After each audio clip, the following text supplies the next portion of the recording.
বিকাশ নূর বলতেছে উনি এসি চালায় না। বিকাশ নূরে হেলিকপ্টারে করে এলাকার যা কিরে ভাই, একজন প্রধানমন্ত্রী তার রুমে এসি চালায় না, আর বিকাশ নূর হেলিকপ্টারে করে তার এলাকাতে যায়। আবার সে, আমি দেখছি এই কথাগুলা, বিকাশ নূরে বলতেছে প্রধানমন্ত্রীর কথা। সে প্রধানমন্ত্রীর রুমে গেছে, কিভাবে সহ্য করে এই গরম, আমাদের সহ্য হয় না। সামান্য আমনের ঠান্ডা চলে, এটা আমাদের সহ্য হয় না। এই কথাগুলো আমরা শুনছি তো ভাই। দেখা গেছে সে তার এলাকাতে যায় হেলিকপ্টার করি, সে তো টাকা পাইলো কই ভাই? আমাকে যুক্ত করার জন্য আমি দুইটা প্রশ্ন করব। প্রথমে নুরুজ্জামান ভাইয়ের কাছে আমার প্রশ্ন, স্বৈরাচার শেখ হাসিনা একদিনে স্বৈরাচার হয়নি, তার আশেপাশের চাটুকার গুলা দীর্ঘদিন পা চাটতে চাটতে তাকে কিন্তু স্বৈরাচার বানিয়েছে। বর্তমান মানুষগুলা কি, যারা প্রধানমন্ত্রীর আশেপাশে আছে, তারা কি পা চাটতে চাটতে তারেক জিয়া সাহেবকে কি স্বৈরাচার বানানোর চেষ্টা করছে কিনা, তারই সূত্রপাত কিনা একটু জানাবেন দয়া করে। আর লেফটেন্যান্ট কর্নেল ফেরদৌস আদিস স্যারের কাছে আমার প্রশ্ন, শহীদ প্রেসিডেন্ট জিয়াউর রহমানের সন্তান তারেক জিয়া সাহেব আমার দেশের প্রধানমন্ত্রী। এক কথায় কে কোন দল মত করি আমাদের কোনো কথা নেই, আমার দেশের বৈধ প্রধানমন্ত্রী। এখন রংপুরের যে হত্যাকাণ্ডটা হয়েছে, হিন্দু মানে সনাতনী সনাতনী কর্তৃক হয়েছে, এটা কি আমাদের বাংলাদেশের সরকারকে বিভ্রান্ত করার জন্য ভারতীয় গোয়েন্দা সংস্থা এটা করছে কিনা আপনি মনে করেন কিনা? যেহেতু আপনি সেনাবাহিনীতে ছিলেন, এই বিষয়গুলো আপনি জানবেন। তা এবং আমাদের সরকারের করণীয় কি একটু বলবেন দয়া করে। আসসালামু আলাইকুম। আসসালামু আলাইকুম। আমাদের যে এমপি এ কথা বলেছেন, আমার আসনের আমাদের সিলেটি ভাষায় একটি কথা আছে, আমাদের কুমিল্লার স্যার ছিলেন, বলতেন আগের হাল জেনতে, পাশের হাল হেনতে। তো ওই শখু সম্পর্কে তো আর কি বলবো, এর বড়টাকে সম্পর্কে একটু বলি, বড় কয়েকজন সম্পর্কে। কাজী নজরুলের মতো জিয়াউর রহমানের কাব্যিক মন ছিল রিজভী। রিজভী সাহেবকে প্রশ্ন, জিয়াউর রহমানকে খাটো করছি না, জিয়াউর অত্যন্ত শ্রদ্ধা করি, পারফেক্ট প্রেসিডেন্ট। আর রিজভী সাহেব বলেন তো জিয়াউর রহমানের কয়টা কাব্যগ্রন্থ প্রকাশিত হয়েছে? আর শখু সাহেব যেটা বলছেন যে তারেক রহমান পৃথিবীর শ্রেষ্ঠতম প্রধানমন্ত্রী, আসলে একথার উচ্চার কি বলবো, দুটি শব্দই বলি।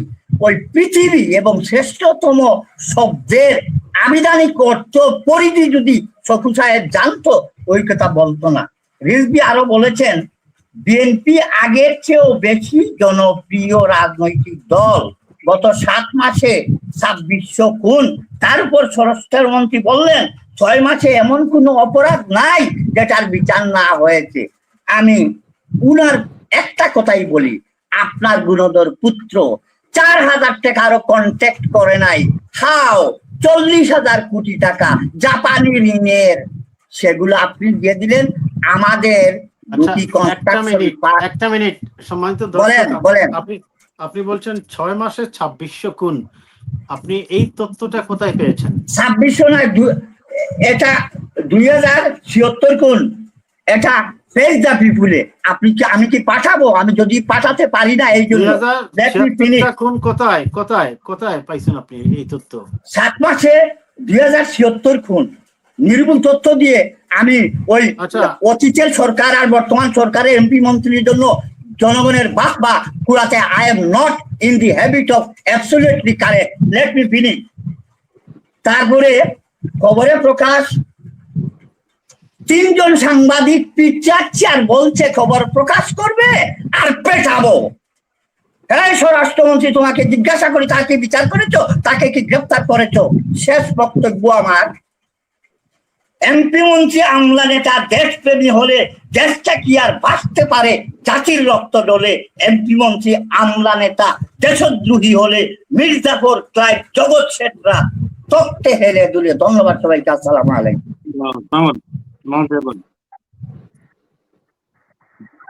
বিসমিল্লাহির রহমানির রহিম। সম্মানিত উপস্থিতি, আসসালামু আলাইকুম। অনিক ভাই, মনে করেন আমি এক ডাক্তারের বাড়িতে গেছি, ডাক্তার বাড়িতে নেই। একজন লোক বলতেছে ঠিক আছে ডাক্তার ছেড়ে আছে, তার কাছ থেকে আপনি চিকিৎসা দেন। এখন ডাক্তার ডাক্তার না, আমি কি তার কাছে চিকিৎসা দেবো? শহীদ প্রেসিডেন্ট রহমান নিঃসন্দেহে একজন ভালো মানুষ ছিলেন, তিনি দেশের কল্যাণকামী একজন মানুষ ছিলেন, এই জন্য তার ছেলে ভালো হবে এমনটা কথা আছে। এখানে কথা কার্যের সঙ্গে মিল থাকতে হবে, চরিত্র আদর্শের সাথে থাকতে হবে। সেই আদর্শগত চরিত্র তো ওই তারেক রহমানের নাই, তিনি ফেসিবাদী কায়দায় দেশকে চালাতে যাচ্ছেন, এমন ভাবে দেশ চালাতে যাচ্ছেন এখানে দেখেন যে ওই যারা কিছুই জানে না, কিছুই বোঝে না, এই নুরুর মতো লোকদেরকে তারা মন্ত্রিত্ব দায়িত্ব দিয়েছেন, যারা পাঁচাটা গোলাম, এদের দ্বারা আমরা কি করতে পারি? আজকে তার সফলতার কথা কিছুটা বললেন, 18 ঘন্টা ডিউটি করে, এজন্য আমরা তাকে ধন্যবাদ জানাই। কিন্তু দেশের মানুষের কল্যাণের জন্য তিনি কতটা কাজ করতে পেরেছেন, তিনি কাজ করতে পেরেছেন। আমরা দেশের মানুষেরা কেন কষ্ট সহ্য করব, কিসের জন্য সহ্য করব? যদি আমাদের দেশ একটা উন্নত দেশে পরিণত হইতো তাহলে আমরা কষ্ট সহ্য করতে পারতাম। এখানে 2 বছরের কথা বলা হয়, কারণ এই বিদ্যুৎ সমস্যার জন্য আমাদের 2 বছরের কথা বলা হয়, এটা কি মেনে নেওয়ার মতো কথা? ইরান যুদ্ধে দেখেন মনির ভাই, মাত্র 3 মাসের যুদ্ধেই তারা আবার নতুন করে অস্ত্র আবিষ্কার করলো। এই বিধ্বস্ত যুদ্ধের মাধ্যমে তারা প্রতিরক্ষা ব্যবস্থাকে চাঙ্গা করতে পারলো এই তাদের এই কঠিন অবস্থার ভেতর দিয়ে। অথচ আমরা একটা সভ্য সুশীল জাতিতে এরা আমাদের বলে, এই সুশীল জাতি আমরা 2 বছর পর বিদ্যুৎ সমস্যার সমাধান করতে পারবো, এটা কোনো কথা হতে পারবে? তাদের সফলতা এরকম, আর এই সফলতার বড়াই যারা করতেছে এটা ফেসিবাদী কায়দা। আমরা বুঝে গেছি আবার একটা বিপ্লব হবে, আবার একটা পরিবর্তন হবে, আর এই বিপ্লব যাতে না হয়, এখনো তারা শুনতে যাওয়ার মতো অবস্থায় তারা যাতে পৌঁছে যায়, এই আকাঙ্ক্ষা ব্যক্ত করে আমি আমার কথাটুকু শেষ করলাম। ধন্যবাদ সবাই। ধন্যবাদ। জাহাঙ্গীর বলেন। ভাই আমি তো ওই বিদ্যুতের কারণে আমাদের দেশে আমাদের এলাকাতে বিদ্যুৎ ওই মানে ফাঁকে ফাঁকে আসে আর কি, মানে এই অবস্থাতে এখন বিদ্যুৎ চলে গেছে, এই কারণে আমিও কানেকশন বিচ্ছিন্ন হয়ে গেছে। তো আমি যে কথা বলতে চাচ্ছিলাম, দেখা গেছে প্রধানমন্ত্রী হাসিনা তো প্রধানমন্ত্রী ছিল, তো এখন কোথায় আছে? এখন তো ভারতে আছে।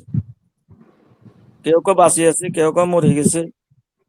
মরে গেলে ওখানে হুড়িয়ে এলে হয়তো আমরা খুশি হতাম, যদি আসলে বাস্তবতা সত্যি মারা যায় থাকে। তো আমরা দেখছি ইরানের প্রেসিডেন্ট আয়াতুল্লাহ খুমেনি মারা গেছে, তার জন্য লক্ষ লক্ষ কোটি কোটি মানুষ রাস্তায় নামে কাঁদাকাটি করছে, তাকে হত্যা করছে আমেরিকা। তো এদেরকে বলা হয় আপনার এই সফল প্রধানমন্ত্রী, সফল প্রেসিডেন্ট। এখন তারেক রহমান সাহেব হবে সমাজের মাধ্যমে তাদেরকে এমন ভাবে তেল মারতেছে মৌলার মধ্যে, এই মৌলার তেলের লগে দেখা গেছে আপনার যে বিকাশ নূর বলতেছে উনি এসি চালায় না, বিকাশ নূরে হেলিকপ্টারে করে এলাকার যায়। কিরে ভাই, একজন প্রধানমন্ত্রী তার রুমে এসি চালায় না, আর বিকাশ নূর হেলিকপ্টারে করে তার এলাকাতে যায়।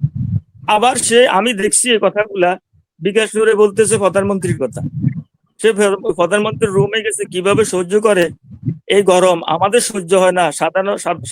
সামান্য আপনার ঠান্ডা চলে, এটা আমাদের সহ্য হয় না। এই কথাগুলো আমরা শুনছি তো ভাই।